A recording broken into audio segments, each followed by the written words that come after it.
Okay, so we just want to, it's December 3rd, 2025, and Susie's going to talk a little bit about her father and his background and her mother, Lydia, and Ruth. Well, my father was from a family of 5 children. He had one younger brother, an older sister, and I guess 2 younger sisters. And they, his father was a butcher by profession, and he was the head of all the butchers. It was a butcher guild, and he was the top one in whole Bern, and Bern is a big city. But then they ran a hotel, and in the hotel they had a restaurant. On the other side they had a butcher store. You can imagine how many servants they had there in that household, and how much work was expected of the children. And the grandfather was pretty mighty strict. I think it was a household something like Sound of Music. Military. Yeah, military style. And my father never wanted to be told anything. So there were some neighbors who had no children and adored my father because he had those beautiful blonde curls. And they took him on outings, lots of fishing expeditions, and more my father almost started to live with the Zickerlis. Now, they ran a jewelry store and they're pretty well off. And I have the feeling they must have paid mostly for my father's expensive tuitions, because he went to just the very best schools, the Progymnasium, Gymnasium, University. In Bern? In Bern, yeah, yeah. While the other siblings didn't get that privilege. Now, father became a banker, and he got the job in Paris, France, in the Lloyd's Bank, and did really well. He was there for 5 years and really enjoyed Paris. Now the Zickerlis called him home to please go and run their store. They're starting to get a little older and needed help. Now father left his fancy job in Paris, went home to run the Zickerli store. I think he regretted that all his life, but he kind of liked to please the Zickerlis because they did a lot of good for him too. During the war,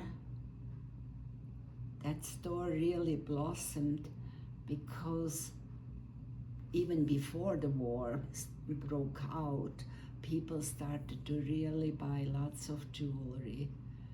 So they would have something to barter with. bartered with if they would have to evacuate. He was very busy.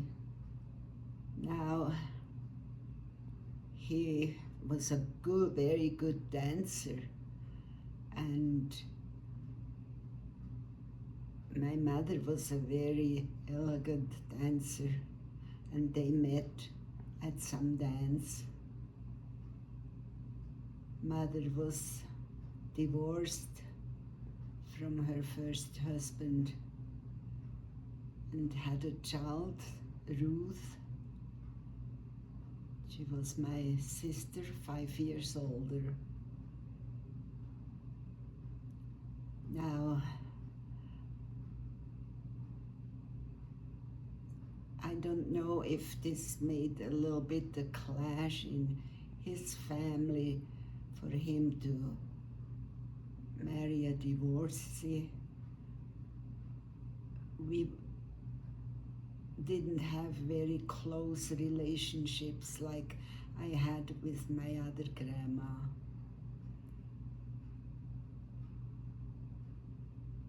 Ruth was 5 years older and was completely different from me.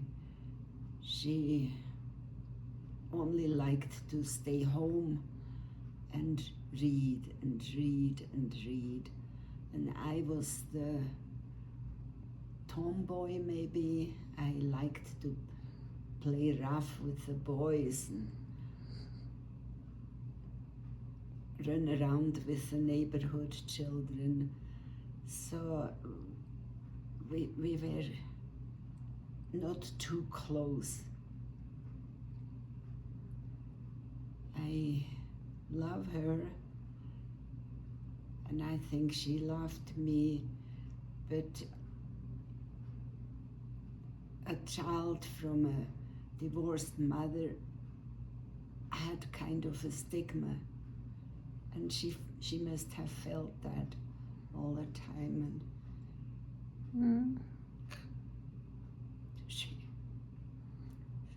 she acted out a little bit once in a while.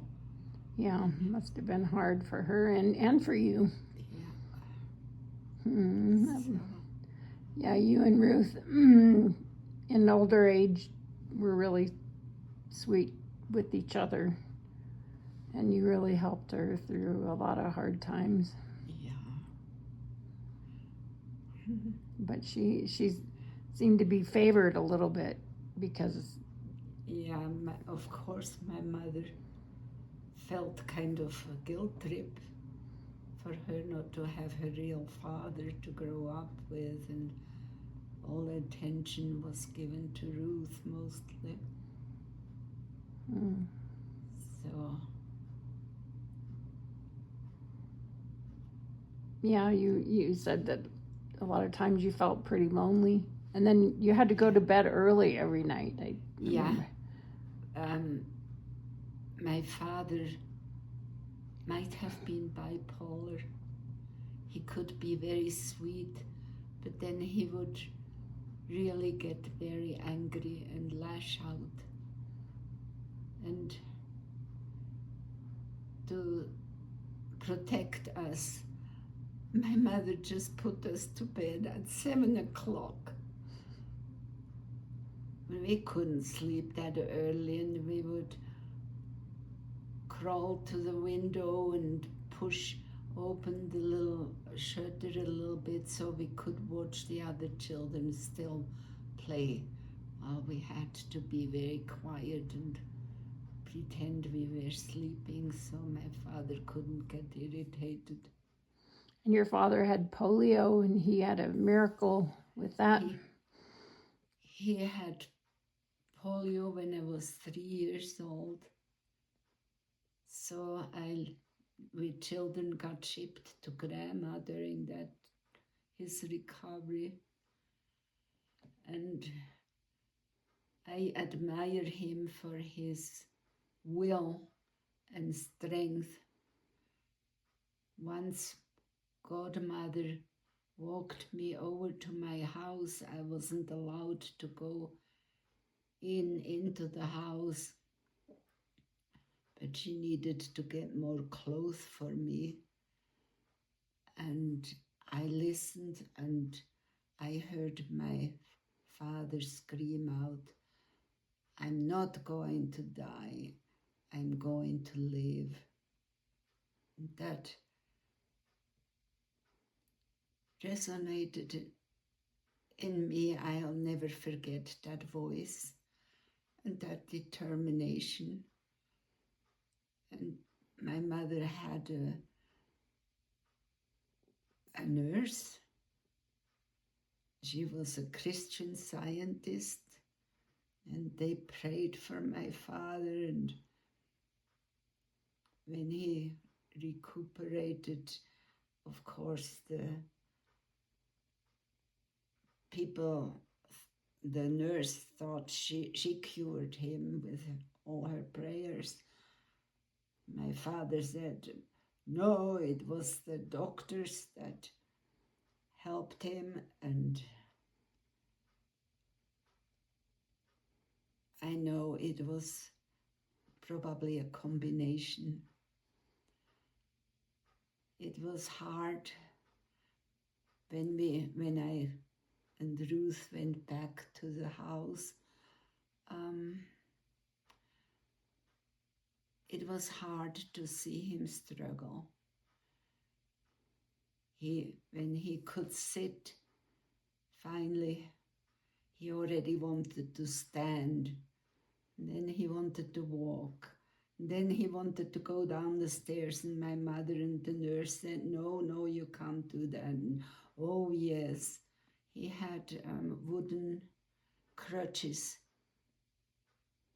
And I still hear the sound from those crutches falling and he hitting his head. He would always fall backward and hit his head. And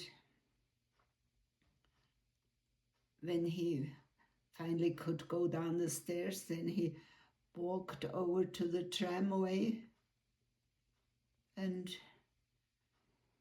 had to climb up the 2 stairs into the tramway. They were very kind. They always waited longer, made a longer halt there, so he could manage to get into the tramway and go downtown to work.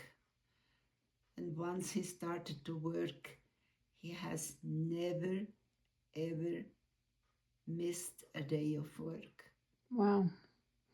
When he had the flu, he would come home and just take an aspirin, go to bed and sweat it out, put lots of blankets over him. And the next morning he went back to work. Wow. And you guys went on lots of hikes. Yeah. And so he recovered and... Yeah. And of course, first he did lots of swimming, did water therapy. In the Ara, or? No, we had a pool, indoor pool. Oh. Yeah. So maybe that's why I liked the water so much. It was relaxing and he felt good in the water and was his very best, at his very best in the water. He was always happy. Did he ever go skiing with you? Or? And he went skiing with Uncle Armin, had a car, and he would drive us. And he had a camera. He took black and white movies. And for years, we children always laughed to see my father fall and fall and fall. But now I realize what an effort that was for him to go back skiing. And then the worst was skating. He wanted to go skating, and my mother said, no skating. Oh, yes. And he went skating, and to see him, because of the weakness in the back, he would fall. The sound that it made when he fell so hard on the ice. Mm. So he had a lot of resilience like you and like Grandma. Grandma Lydia, she went to the market every day to get food. And yeah, she had 2 shopping bags and would go from little store to shop for the meals. My father wanted fresh food. Everything had to be fresh, even when you could go and start and buy frozen things and dried things. No, it had to be fresh for a Max Hufschmied. So he lived to 87 years old? 86, I think. 86. Yeah. And then Grandma, 98, almost 99. 99. So they ate very healthily, and they always exercised and went swimming or hiking up in the mountains. Yeah. Did you go on vacation very much? Every year we went on a 3-week vacation in a hotel up in the mountains someplace. And that was pretty enjoyable. Mm. And he took us on big long hikes. I was still pretty little when he took me to Gletscher, a glacier close to Pontresina. When we came home, I was half dead. I think I could hardly walk into that hall to eat supper. You would always sit together at the little table, at the same table, and the other tourists would make friends with you. So when we came after that hike, people said, "Where did Susie go? How far did she hike today?" And when he said we went to close to Gletscher, they couldn't believe it, that a tiny little girl could walk that far. That's why you became such a good hiker. Yeah. Even today, you go on hikes. Yeah, I thanked my father many times in my thoughts, how he helped me enjoy the outdoors. Yeah. Even though he had a big temper. Yeah. Oh, you're very forgiving. Oh, he also was drafted into the army, but he wasn't drafted as a real soldier. He was HD, Hilfsdienst. And he got an uniform and thing, Hilfsdienst. That's for people with disabilities. And he told us children very sheepishly that he didn't know how to make a bed. And he was in the, what is it? Basic training. Yeah. Had to sleep in on a bunk. And he said, I took the top bunk. And we were supposed to make the bed real nice. And I didn't know how to make a bed, so I didn't ever move myself the whole night, so I could just slide out and just cover it up. Oh. And then he was working as a telephone operator in the Grand Hotel in Interlaken. That was pretty plush service. Wow. That was before he went into college or Before he... went to college or during college or younger Oh, no, years? that was when he was married, when Oh, he was my father. oh. So that was, when the war was on. oh, gotcha. Yeah, so that was his service for Yeah, the country. Yeah. Oh, I Yeah. gotcha. Oh, wow. Did you get to stay there too? Oh, no. Oh, no, that was military. Yeah, And that was during the war. yeah. And we kind of hoped that he would have it a little bit rough for once. And That didn't work. Here he had a plush service. Oh, cute. I guess that's enough for right now, and then